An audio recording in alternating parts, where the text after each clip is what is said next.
4대강 사업으로 보가 설치된 뒤 단 한 번도 문을 연 적이 없었던 한강의 보가 오늘 문을 열었습니다. 한강보가 문을 연 것은 2012년 6월 이후 6년 만에 처음인데요.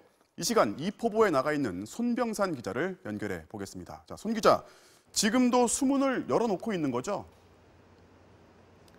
네, 지금 제 뒤로 보이는 보가 한강 이포보입니다.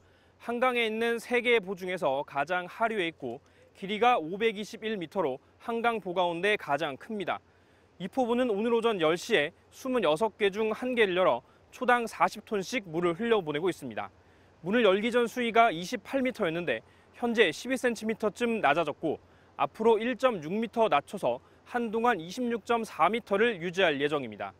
한강에는 이포보 외에 여주보와 강천보도 있는데 주변 공장의 공업용수 공급에 차질이 빚어질 수 있어 이번에 수문을 열지는 못했습니다.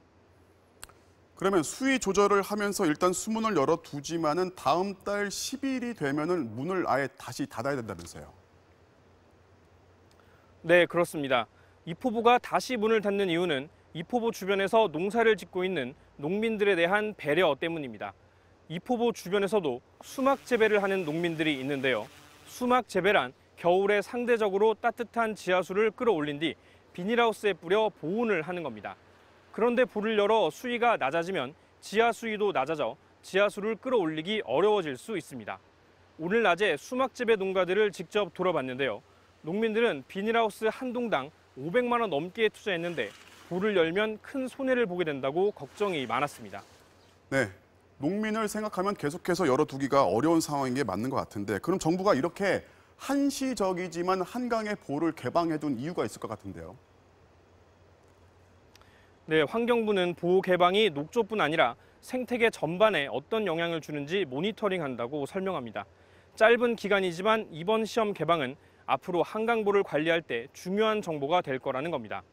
정부는 4대강에 설치된 16개의 보 가운데 이번 달 안에 모두 13개를 개방할 계획이라고 말했습니다. 특히 금강과 영산강의 보 5곳은 보가 설치된 후 처음으로 모든 보를 완전히 개방할 예정입니다. 또 한강과 낙동강 보들에 대해서는 내년쯤 처리 방안을 마련할 계획입니다. 지금까지 이포보에서 MBC 뉴스 손병산입니다.